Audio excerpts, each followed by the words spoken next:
ओढ़ावा के लाली ओढ़नी बिछला कौकी खड़ी खड़ी गे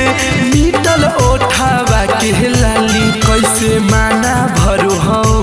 कैसे माना भरो हो करो ही लहरिए में जाई छौड़ी हाली हाली कैसे माना भरो ही करो ही लहरिए में जाई छौड़ी हाली हाली आगे ओढ़नी बिछला कौकी खड़ी खड़ी गे मीटल ओढ़ावा के लाली ओढ़नी बिछला कौकी खड़ी खड़ी गे मीटल ओढ़ावा के लाली कैसे माना भरो हो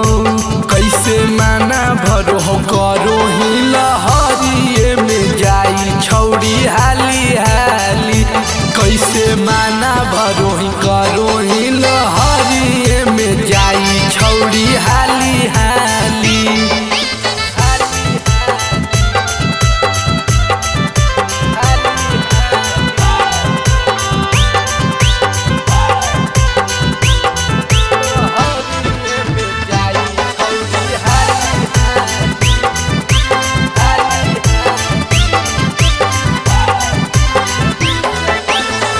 खूटी से करके छौड़ी हटल हो खूटा के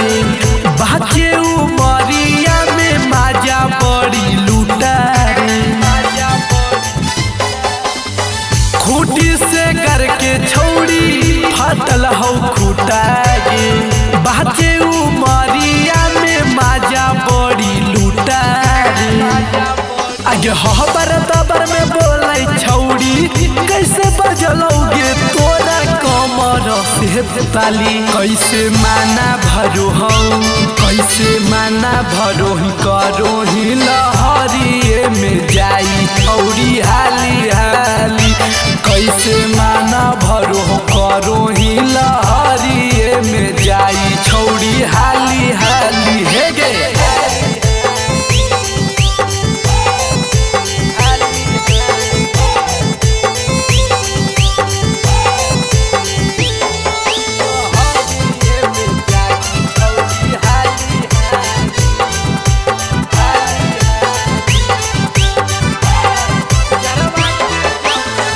यारवा के जदी छौड़ी करम ही तू यू जागे जै भी ससुरवा होतो भतरा कन फ्यू जगे